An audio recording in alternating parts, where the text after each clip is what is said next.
Texas fight, and it's been 5,482 days since the Longhorns lost to Texas A&M. It's a beautiful thing. The Locked On Longhorns postgame show starts now. Intro.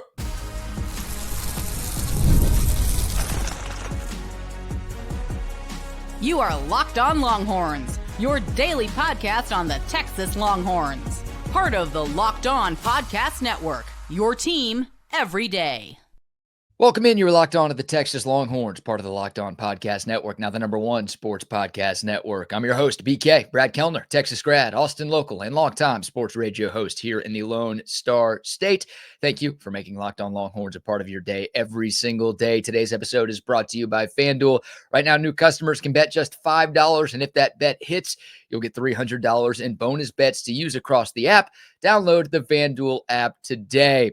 The Texas Longhorns once again take down the Texas A&M Aggies. The final score from DKR-Texas Memorial Stadium earlier tonight, Texas 27 at Texas A&M 17. The Longhorns were down 10-3 at halftime, but outscored the Aggies 24-7 over the final 30 minutes to get the win and hand A&M their first loss of the season and prevent A&M from making it to the SEC championship game again. And also for Texas, keeping their college football playoff hopes alive.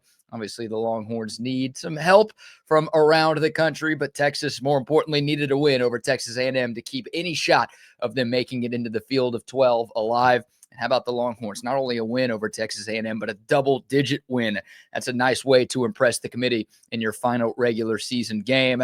We'll talk about the playoff towards the end of this episode and obviously throughout the next week and change here on Locked On Longhorns. The real bracket, the only one that really matters, comes out 1 week from Sunday. Obviously, Texas will not play between now and then, so we will see what happens. But what a win for Texas tonight. What a second half for Texas tonight. And man, what an atmosphere at DKR. I was there. It was electric. It was the first Texas A&M game that I've ever got to experience in person. And wow, it was awesome. The third quarter was about as good as it gets for the Longhorns, right? The first half really was a defensive struggle. The teams traded field goals early on. Obviously, Ethan Burke, a huge block field goal for the Longhorns, but neither team really got much going offensively in the first half. The Aggies scored the first touchdown of the game in the final couple of minutes in that first half. They took that 10-3 lead going into halftime, and there wasn't a ton to be optimistic about if you were a Texas fan. Again, the offense had just 3 points. Texas wasn't moving the ball a whole lot. Arch Manning was really struggling, and you were down by 7 on the scoreboard, and A&M was getting the ball first to open up the second half. There's some uncomfortable folks sitting in the stands at DKR during recess, but obviously the second half, I mean, what a dream start for Texas. The Longhorns get a 3-and-out. They get the ball back, march down the field, end up with a field goal there. They force another punt. Texas scores a touchdown. Another punt. Texas touchdown. So the first 3 drives for the Longhorns in the second half all resulted in points. And then the Texas defense stepped up, forcing 3 A&M punts to open up the third quarter. That's where the game completely flipped on its head, and Texas, who couldn't get anything going offensively in the first half, started to figure it out in half number 2. Biggest reason why they were able to run the football, and they stayed ahead of the chains. We talked about this all week long leading up to the game. The biggest key for Texas offensively was to stay ahead of the chains. Texas A&M has the best third down defense in America, and it's not like the Longhorns were great on third down tonight, just 4 of 13. But in the second half, they didn't have a lot of third downs because they were winning on first and second. And a big reason why was obviously the fact that the ground game got going. How about the very first offensive play in the second half for Texas? The 48-yard run for Trey Wisner. You know, I don't think Steve Sarkisian called a great first half. I thought Texas was running the ball pretty well. As a matter of fact, Trey Wisner was averaging 5.8 yards a carry in the first half against A&M. He just only got 5 carries. Like, Texas wasn't, they just assumed they probably weren't going to be able to run because they haven't ran it well all season. But Trey Wisner was actually having success when Texas went to him. And then maybe someone told Steve Sarkisian that stat at halftime, and he realized, like, all right, no, maybe there's something to be had on the ground in this football game. How about Trey Wisner, man? Last year, 33 carries, 186 yards against Texas A&M. Just a historic performance for him. To do that in a rivalry game was a big deal. And then this year, the first Texas running back to go over 100 yards in any game this season. Trey Wisner, 19 carries for $155. He continues to show up in the biggest games over and over again, especially these rivalry games, right? Trey Wisner has been great against OU the last couple of years, and he's been great against Texas A&M these last 2 seasons as well. And obviously, you got to give some credit to the Texas offensive line. They started to lean on a very, very talented Texas A&M defensive front as the second half went along. That was a huge part of why Texas was able to establish some success on the ground. We saw more running lanes than I think we've seen in any game this season, and the numbers back it up. I mean, as a team, Texas ran for 218 yards. Obviously, Arch Manning's wheels were a big part of that as well. But before tonight, Texas's previous high in an SEC game was 138 yards rushing. They had that against Oklahoma, another rivalry win, and that was the most impressive performance for Texas in an SEC game this season until, obviously, Texas A&M. But it just shows how much better this offense and any offense can be when you're actually able to establish a good running game. And in that first half, Texas, they had 9 offensive third downs. Their average yards to go on those third downs was 9.2. Why? Again, behind the chains, not a lot of success on offense. In the second half, they were able to stay ahead of the chains, and that was a huge reason why the offense got going. Not Arch Manning's best day, but he battled and he rallied in the second half. He really struggled in the first half. A couple of bad decisions, a couple of inaccurate throws. We were seeing some Ohio State mistakes from Arch Manning, stuff that we really hadn't seen from him in the last month of the regular season when he's been playing his best ball of 2025. But he picked up his game in half number 2. The touchdown pass to Ryan Wingo, a couple of dimes to Jack Endries. Great to see Jack Endries making an impact. The transfer tight end from Cal, we've been kind of waiting on him to have a breakout performance. A couple of catches against Arkansas last week. He's obviously been this team's number 1 tight end this season, but the production, we saw what Gunnar Helm did in this offense last year. We saw what Jatavion Sanders did in the offense for the 2 years prior to that. We were hoping Jack Endries would just kind of pick up where those guys left off. Hadn't really happened this season, but he was fantastic. 4 catches for 93 yards for him. And, man, how about some of the play calls from Steve Sarkisian in the second half? Again, I don't think he called a great game in the first half, but the second half was fantastic. How about the Nick Townsend reverse touchdown? Did anybody see that coming? Texas A&M clearly didn't. How about a reverse handoff to your number 3 tight end in that spot, the biggest game of the year? Great decision by Sark there in a goal-to-go spot. Obviously, it resulted in 6 points. The Arch Manning quarterback draw call on a 3rd down and 3. Obviously, fantastic execution by the big uglies up front. Arch Manning, that's the speed that we saw last year. That's the speed that we wanted to see more of this year. He was outrunning Aggies as he made his way to the end zone. And a heck of a play call by Steve Sarkisian. There was an offsides penalty on Texas A&M that turned that from a 3rd and 8 to a 3rd and 3.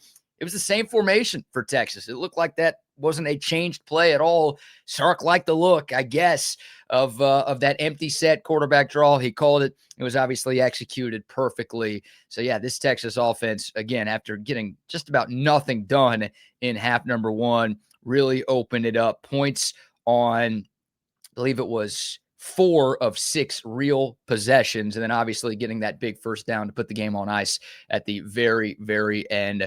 The Longhorn offense stepped up when it mattered most, and obviously the Texas defense probably should have spent most of the opening segment talking about them. The job that they did against what was the number 2 offense in the country, according to the FEI efficiency metric. We've talked all week long about Marcel Reed and Casey Concepcion and Mario Craver and all of the talent that Texas A&M has on the offensive side of the football for the Longhorns to hold them to 17 points, considering the fact that Texas had been giving up more than 35 points per game in the last month of the year. That was great too. So we'll give the defense their flowers. We'll talk about a few other things from this game. Obviously, we could spend an hour and a half breaking down all of the good for Texas, but shout out to Steve Sarkisian, man. That 6-game losing streak against top 5 teams is out the window. Some folks were calling Sark the James Franklin of the SEC. He shut a lot of people up with the way he and his team performed tonight. So we'll continue to dive back into the game, give the defense their flowers, and also talk about whether or not Texas should be in the college football playoff. You see what I'm wearing. You know my thoughts on the matter, but we'll get to that coming up next. It's the Locked On Longhorns postgame show. Oh, but first, the holidays always feel a little easier when you already know the perfect gift. And Omaha Steaks makes it almost too simple. Whether you're treating yourself this season or sending something memorable to family and friends, Omaha Steaks delivers handcrafted perfection right to your door. And this week is the best time to jump in because their cyber sale is here and the deals are huge. And it's not just steaks. They've got burgers, they've got sides, they've got comfort meals, they've got desserts. It really is a one-of-a-kind gift that fits truly anyone. It brings people together. You don't have to worry about guessing size. You don't have to worry about style. Now, Omaha Steaks makes for the perfect gift for friends and family. So save big now on unforgettable gifts with Omaha Steaks. Head to their website, omahasteaks.com, for 50% off site-wide and an extra 20% off select favorites during their cyber sale. And how about this? For an additional $35 off, use promo code COLLEGE at checkout. That's right, omahasteaks.com, promo code COLLEGE. Terms apply. See site for details. All right, welcome back to Locked On Longhorns, your team every day. Texas 27, Texas A&M 17. For the second time in as many years, the Longhorns get a win to prevent Texas A&M from playing in an SEC championship game. Golly, the Aggies joined the conference in 2012, and they have still not made it to the conference title game. Texas A&M hasn't played for a conference championship since 1998. Yeah, it's been a long time, and this is their most successful regular season they've had in decades in College Station. And yes, they will still make the playoff, but they won't win the SEC, and they'll always have that blemish on this season of not being able to beat the Texas Longhorns. It is so glorious. And, oh, man, what a performance by this Texas defense, the much maligned Texas defense.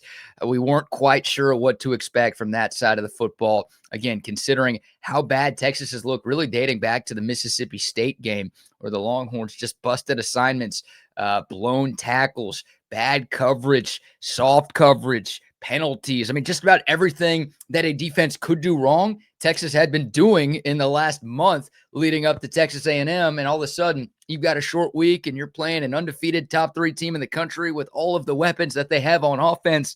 I think every Longhorn fan was a little nervous about what the Texas defense would look like, but give PK his flowers, man. It's why he's one of the best defensive coordinators in college football. Without Anthony Hill on the field, he holds Texas A&M to 17 points. That's like less than half of their season average this season. And I'm looking at A&M's games right now in SEC play. Yeah, they scored 16 against Auburn. Outside of that, this is the fewest points they've scored in a game all season, non-conference or SEC play. It does not matter. And for Texas to do it without its All-American, without its leading tackler in the middle of that defense, I mean, truly impressive stuff from Pete Kwiatkowski and everybody on that Texas defense. How about Ethan Burke? This is a big storyline. Some of the seniors absolutely showed up and showed out for Texas. Ethan Burke, we mentioned the blocked field goal in segment 1, 9 tackles, half a TFL. He was all over the field, had a PBU as well. He was fantastic. Colin Simmons, another strong game for him. If they ever called holding penalties on people blocking Colin Simmons, I mean, I already think he is one of the best edge rushers in America, but it's just insane how often people get away with holding that guy. But he was a difference maker and a disruptor for sure. And then on the back end, man, obviously the 2 huge interceptions. Michael Taft, who since coming back from his thumb injury had been struggling at times, a huge interception. And then Kobe Black getting the INT as well, back-to-back passing attempts. I think it was back-to-back offensive plays for Texas A&M to help the Longhorns put that game away. 27-17, Texas had the lead. A&M's driving down the field. All of a sudden, Marcel Reed, you were waiting for him to make that one mistake. We knew he was capable of it, right? If you just got pressure to him, sometimes the decision-making was a little off. Sometimes the accuracy was a little off. He tends to sail receivers at times when he's not comfortable. That's what happened. Michael Taft making the huge play there. And then obviously the very next defensive snap for Texas, you get the Kobe Black interception. We haven't seen a ton of Kobe Black playing this year. That second cornerback spot has been up and down for Texas, to say the least, but great to see those two guys come up. Obviously, Michael Taft, Ethan Burke, a couple of seniors, a couple of guys who have been a part of a ton of big moments in their Longhorn careers. Seeing those dudes ball out the way that they did was truly, truly special. So that's defense again. I thought Texas was going to win this game. There was no scenario in the world where I thought the Longhorns would be able to hold the Aggies under 20 points in this football game, but they did just that. And again, the way Texas started the second half defensively, really it was the whole game. I mean, the Aggies only scored 10 points in the first half, and the Texas defense was able to get theirs early on. But the fact that the first 4 possessions in that second half were punt, they kept getting the ball back to the Texas offense, which clearly had some momentum going with what they were able to do on that side of the ball. Special stuff from this Longhorn defense, no question about it. So the college football playoff, again, I mean, you heard Steve Sarkisian in his post-game press conference already advocating for the Longhorns to get in. I'm going to be spending a lot of time advocating for the Longhorns to get in. I mean, Texas just became the first team since 2019 to beat 3 top 10 opponents in the same regular season. LSU in 2019, a team that obviously ran the table and won it all that season. The last team to do what Texas has just done. I know the Longhorns are a 3-loss team. I know in the 1-year history of the 12-team college football playoff, we have not seen a 3-loss team make it. But you look at 2 of Texas's losses: at Ohio State, who's the number 1 team in the country; at Georgia, who's currently the number 4 team in the country. Those have been like the 2 premier programs in college football, and no shame in losing either of those games. Of course, the Florida loss, that's the one that everybody's going to bring up. Florida's 3-8 right now. They'll play Florida State this weekend. If they lose that, they'll be 3-9. There's nothing I could say to make that loss look good, look average. It's a horrible loss for Texas. But, you know, there are a lot of folks saying, well, if you want to make the playoff, shouldn't have lost to Florida. And that's true. But also, think about it. If Texas had scheduled Michigan State, Rutgers, Cal, just a random Power 4 team in week 1 instead of Ohio State, the Longhorns win that game, they're 10-2, they're making the playoff. Like, even with that embarrassing loss to Florida, even with the kind of blowout loss to Georgia, if Texas scheduled somebody softer in week 1 instead of the defending champs on the road, then the Longhorns would be in the college football playoff. You're not leaving a 10-2 team with 3 top 10 wins out of the 12-team field. So it's a huge decision for the College Football Playoff Committee. They have a chance to set a precedent. And I know the playoff is expanding. I know it's going to 14 or 16 starting next year. So you use the word precedent, it all could be completely changed starting in 2026. But what's the point? Like, if Texas gets left out here in favor of a 2-loss Utah team in the Big 12, or, you know, any 2-loss team you could think of that didn't schedule a team nearly as good as Ohio State in their non-conference slate, then what's the point? What's the point of even playing these games if you're going to get punished if you lose? It's ridiculous. Strength of schedule has to matter. Texas has a top 10 strength of schedule in college football. They've got some incredibly quality wins. They've got, no loss is a good loss. But again, on the road in Columbus and in Athens, most teams lose when they play those teams in their house. I believe Texas deserves a spot in the college football playoff, but it's not up to me. So now you got to root like hell against Alabama tomorrow. You got to root like hell against Oklahoma and Vanderbilt and just a bunch of other teams, Michigan, that are slightly ahead of Texas in the field right now. You want some chaos to obviously better your chances, but Texas is at least giving the committee something to think about. A loss tonight, obviously, we wouldn't be having this conversation. This whole video would be very, very different. This whole episode would be very, very different. But with the win and a double-digit win over a previously unbeaten Texas A&M squad, the Longhorns, again, giving the committee something to think about in their final regular season game. So, man, that was fun. What a crowd. Like, I dreamed of that crowd. I've been to a lot of games at DKR in my life, and that was the best crowd I've ever been a part of.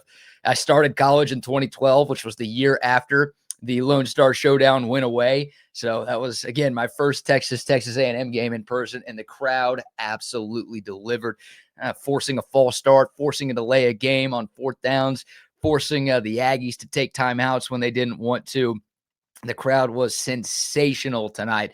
And more importantly, the football team gave them a reason to be sensational. The guys absolutely delivered. How about Texas? We'll wrap it up with this. The Longhorns have been in the SEC for 2 years. They are 6-0 against Oklahoma, Texas A&M, and Arkansas. Your three biggest rivals, your three annual opponents that you're going to see every year. It's a pretty good way to start SEC play. You're going to earn yourself a lot of brownie points if you beat your rivals. Way to go, Steve Sarkisian. Huge, huge win for him and for this Texas football program. So there you go. We'll be talking more about this game tomorrow. Again, more playoff conversation, so much more to unpack. This is just my initial, I just got home from the game. Traffic was a mess getting out of DKR. These are my thoughts about the Longhorns win. But, man, special stuff on both ends for Texas. Obviously, special teams making some things happen with that blocked field goal, and Mason Shipley deserves some love, 2 for 2, including a 46-yarder. Points were at a premium early on. The kicker deserves a shout out too. Now I'm rambling. Now it's time to get out of here. Would love to get your thoughts if you're tuned in on YouTube. Hit me in the comments below your biggest takeaways from the 10-point win over A&M. And obviously, what do you think about the Longhorns playoff chances just over a week away from Selection Sunday? If you made it this far, God bless you. Number 2, remember to like, subscribe, share, comment, all of those great things. Can't thank y'all enough for your continued support of Locked on Longhorns. But that'll do it for this episode. Until next time, horns up, mic's off. We'll see y'all soon. This is Locked on Longhorns. Oh, but first, shout out to our friends at Doer. I absolutely love my Doer jeans. I'm wearing them right now. This could be dangerous right here. Boom. There you go. Doer jeans. I wore them to the game. I wore them all day. I wore them to Thanksgiving. I wear these things all the time. They are the most comfortable pair of pants that I own, bar none. They look great because they're jeans, but they feel great. They've got the comfort and performance of athletic wear. Doer really is the best of both worlds. They're designed to look great and stay comfortable all day, no matter what you are doing. Doer are pioneers of blending technical innovation with everyday clothing. This is the original performance denim, 5 times the stretch of traditional denim. They don't look stretchy, but they feel stretchy. That is what you are looking for. You're doing some Black Friday, Cyber Monday shopping right now. Add these jeans to your list. I'm telling y'all, once you try these, they will become your go-to. Shopdoer.com/LockedOnLonghorns. You do that, you're going to get 15% off your first order, just like that. Shop Doer, that's shopdoer.com/LockedOnLonghorns for 15% off. One more time, shopdoer.com/LockedOnLonghorns.